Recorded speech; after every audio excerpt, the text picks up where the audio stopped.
ഇനി ഞാൻ ഇന്നിപ്പോ ഇങ്ങ് പോണ വഴിക്ക് ഇനി ഞാൻ ഇവിടെ നേരെ ഇൻഡോറിലേക്കാണ് പോകുന്നത്. 1.5 കൊല്ലം കഴിയുമ്പോൾ അവിടെ ഞങ്ങൾ സ്റ്റാർട്ട് ചെയ്യണം. അവിടെ ഞങ്ങളുടെ ടീം മുഴുവൻ ഇന്ന് പോകുന്നുണ്ട്, റിക്രൂട്ട്മെന്റിന് പോവുകയാണ്. അവിടെ നിന്ന് ആളുകൾ എടുത്ത് അവിടെ പഠിപ്പിക്കുകയുള്ളൂ. എന്നാൽ ഞാൻ പോയ പോക്കിന് എന്തെങ്കിലും സംഭവിക്കാൻ പാടില്ലേ? എന്നാൽ ഞാൻ നാളെ ഇനി തിരിച്ചെന്റെ വീട്ടിലേക്ക് വരുന്നില്ലെന്ന് വിചാരിക്കാം, അഥവാ പെട്ടിക്കകത്താണ് എന്നെ കൊണ്ടുവരുന്നെന്നിരിക്കട്ടെ, എന്നാലും എൻഗെയർ ഭംഗിയായിട്ട് ഇന്നത്തെ പോലെ തന്നെ പോയിക്കൊണ്ടിരിക്കും.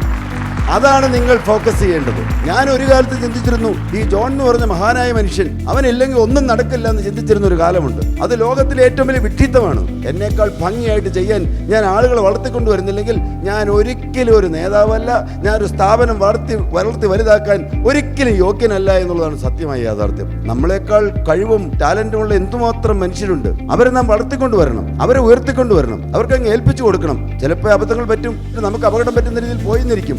പക്ഷെ അതും മുന്നിൽ കാണണം. എല്ലാം മുന്നിൽ കണ്ടുകൊണ്ട് നീങ്ങാനിടയായാൽ ഏത് വ്യവസായവും സക്സസ്ഫുൾ ആയിട്ട് നടത്തിക്കൊണ്ടുപോകാൻ കഴിയുമെന്നാണ് എൻ്റെ എളിയ അഭിപ്രായം.